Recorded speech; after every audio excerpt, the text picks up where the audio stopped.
What if your intelligence is the very reason you feel stuck? Not because you're not capable.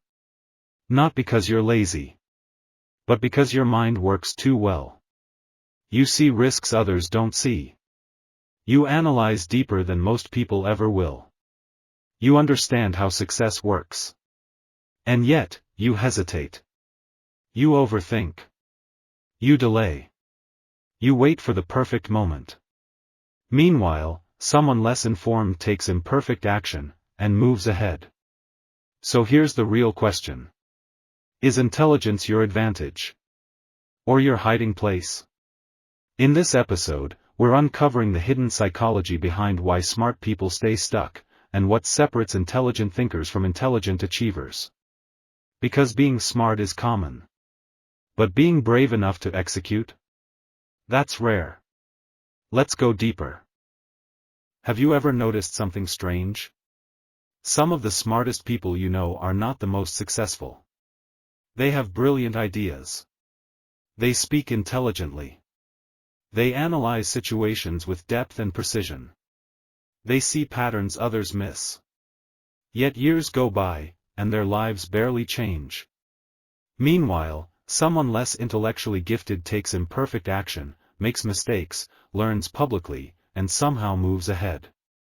This is the smart person paradox. From the outside, intelligence looks like a guaranteed advantage. We assume that if someone understands more, they will achieve more. But psychology tells a different story. Intelligence increases awareness, and awareness increases hesitation. The smarter you are, the more variables you see. The more consequences you predict. The more flaws you detect. You don't just see opportunity, you see everything that could go wrong. And slowly, caution becomes delay. Delay becomes comfort. Comfort becomes stagnation. What makes this trap dangerous is that it doesn't feel like failure. It feels like preparation. It feels like thinking deeply. It feels responsible. But progress does not reward awareness alone. It rewards movement. The uncomfortable truth is this: intelligence without execution creates frustration. You know what's possible. You know what you're capable of. And that gap between knowing and doing becomes heavier with time. Being smart is powerful. But if you don't learn how to move despite your awareness, your intelligence can quietly become your prison. There is a critical difference between understanding something and building something. Smart people often live in the world of concepts. They consume books, podcasts, research, insights. They develop sophisticated opinions. They can explain strategies in detail. They understand how success works. But execution lives in a different psychological space. Execution is messy. It is imperfect. It involves uncertainty and public vulnerability. It requires you to act before you feel completely ready. Intelligent people sometimes overvalue clarity and undervalue action. They believe that once they fully understand every angle, then they will move. But the truth is, clarity often comes from movement, not before it. Knowledge gives you a sense of control. Action exposes you to risk. And the brain naturally prefers control. So you stay researching, planning, refining, improving the idea in your head. But the idea never leaves your head. Meanwhile, someone with less knowledge but higher tolerance for imperfection starts building. They adjust as they go. They learn through mistakes. They iterate publicly. Progress does not belong to the most informed. It belongs to the most consistent executors. If intelligence is the engine, execution is the fuel. Without fuel, even the most powerful engine stays parked. Overthinking is one of the most common psychological traps intelligent people fall into. When your mind can simulate multiple outcomes, decision-making becomes complicated. You don't just see option A and option B. You see option A1, A2, A3, and every possible long-term consequence attached to each. This mental simulation feels productive. It feels responsible. You tell yourself you are being thorough. But over time, thoroughness turns into paralysis. Analysis paralysis happens when the desire to make the optimal decision prevents you from making any decision at all. You keep calculating. You keep refining. You keep imagining better timing. But action keeps getting postponed. What makes this dangerous is that your brain rewards thinking with a small sense of accomplishment. You feel mentally active. You feel engaged. But nothing changes externally. And progress only responds to external movement. Less analytical individuals may take action with incomplete information. They accept risk as part of growth. Intelligent individuals, however, often want reduced risk before acting. But reduced risk rarely exists in the beginning stages of anything meaningful. Sometimes the smartest decision is not the most optimized one. It is the one that moves you forward. Momentum creates clarity faster than contemplation ever will. Perfectionism is often misinterpreted as a strength. In reality, it is frequently fear wearing a sophisticated mask. When you are intelligent, you know what high quality looks like. You can detect flaws instantly. You can compare your work to the best in the world.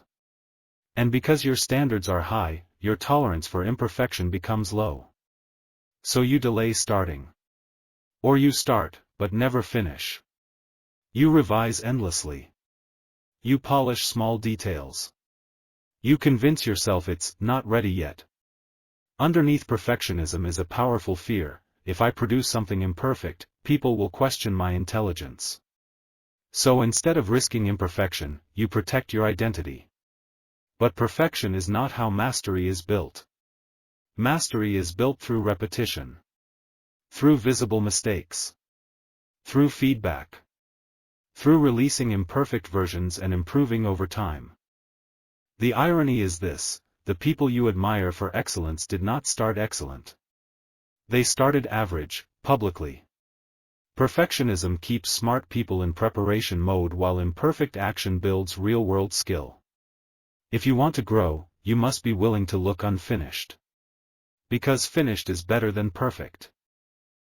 One of the most invisible traps smart people face is the fear of looking incompetent. When you've been labeled the smart one for most of your life, that identity becomes something you protect. Teachers praised you. Friends relied on your answers. People assumed you would figure things out. Over time, intelligence stopped being just a trait, it became your reputation. And reputations feel fragile. So you avoid situations where you might struggle publicly. You hesitate to start something new where you won't immediately excel. You resist environments where you're no longer the most knowledgeable person in the room. Because struggling threatens your identity. But here's the psychological cost: growth requires visible incompetence at the beginning. Every new skill comes with awkwardness. Every new level comes with temporary confusion. If you are unwilling to be seen as a beginner, you will never become advanced. Many intelligent people would rather remain impressive in familiar spaces than uncomfortable in expanding ones. So they stay where they are praised, instead of where they are stretched. The people who evolve are not the ones who avoid looking foolish. They are the ones who accept short-term embarrassment for long-term growth. If you want progress, you must become comfortable with being bad at something, before you become great at it. Identity is powerful. When your self-worth is tied to being intelligent, you subconsciously seek situations that reinforce that identity. You gravitate toward conversations where you can display knowledge. You enjoy correcting misinformation. You feel validated when others acknowledge your insight. But there's a hidden danger here. If your identity depends on being right, you may avoid experiences where you could be wrong. Growth requires curiosity. Curiosity requires humility. Humility requires admitting you don't know. And that can feel threatening if being smart is central to who you think you are. Some intelligent people unknowingly prioritize appearing knowledgeable over becoming capable. They stay in analysis mode because analysis feels safe. It protects their status. But progress often requires stepping into arenas where nobody cares how smart you sound, only what you produce. Shifting your identity from "I am smart" to "I am a learner" changes everything. Learners take risks. Learners experiment. Learners detach their ego from outcomes. When intelligence serves learning instead of ego, it becomes transformational. Smart people are often highly logical. They rely on reasoning to solve problems. They value rational decision-making. But here's what we rarely talk about. Many delays are not logical problems, they are emotional ones. You may understand exactly what needs to be done. Start the business. Apply for the opportunity. Post the content. Have the difficult conversation. Logically, it makes sense. Emotionally, it feels uncomfortable. There may be fear of rejection. Fear of criticism. Fear of failure. Fear of success. Fear of exposure. Instead of admitting the emotional discomfort, the intelligent mind creates logical justifications for delay. It's not the right time. I need more research. I should wait until conditions improve. These reasons sound rational. But often, they are protective shields against emotional risk. Intelligence can help you explain avoidance, but it cannot eliminate the discomfort that growth requires. Emotional resilience, not IQ, determines your willingness to act despite fear. When you learn to sit with discomfort instead of analyzing your way around it, you unlock real momentum. Intelligence increases pattern recognition. You can predict outcomes. You can anticipate mistakes before they happen. This is powerful, but it also increases hesitation. Because when you clearly see the risks, you feel the weight of potential failure more intensely. You imagine wasted effort. You imagine public mistakes. You imagine regret. And so you delay taking action until the risk feels smaller. But meaningful opportunities rarely come risk-free. Less analytical individuals sometimes move quickly because they don't fully calculate consequences. Intelligent individuals must make a different choice, to act despite understanding the risks. Courage for the intelligent is not ignorance. It is conscious exposure. You don't move because it's safe. You move because growth requires it. If you wait for guaranteed outcomes, you will wait forever. Progress belongs to those who tolerate uncertainty, not those who eliminate it. If you are smart but stuck, the solution is not acquiring more knowledge. It is retraining your relationship with action. Set shorter deadlines. Publish before you feel fully prepared. Launch imperfectly.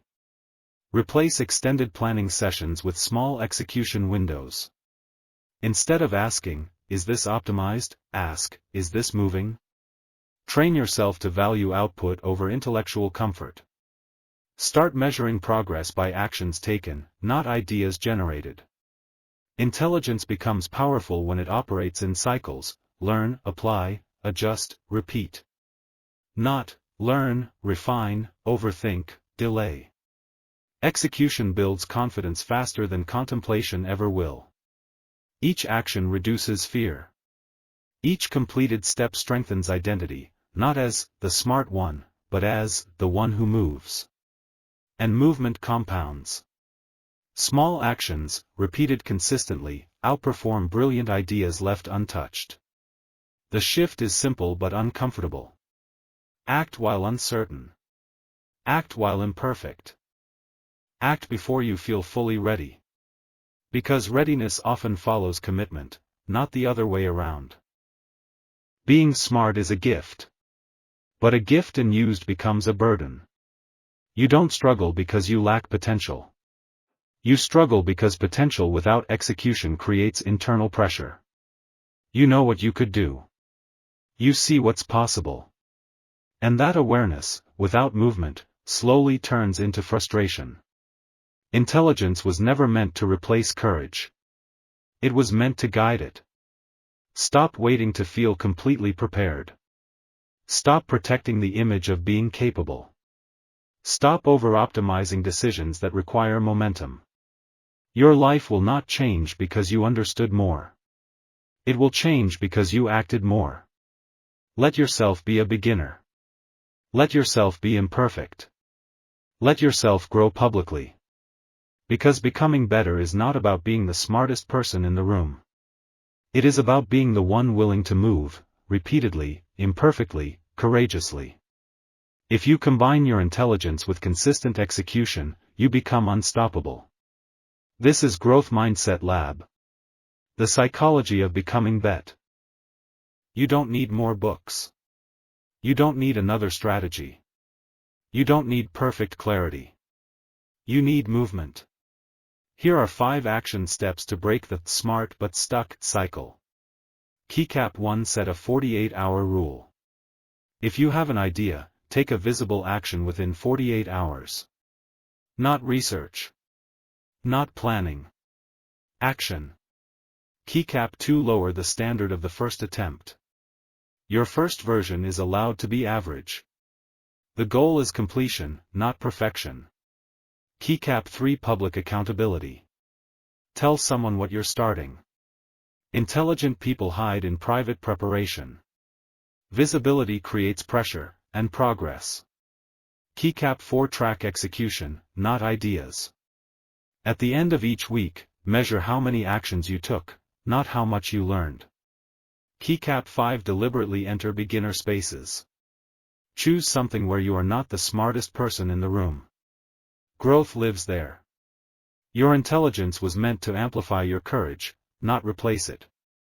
If this challenged you, that means it's working.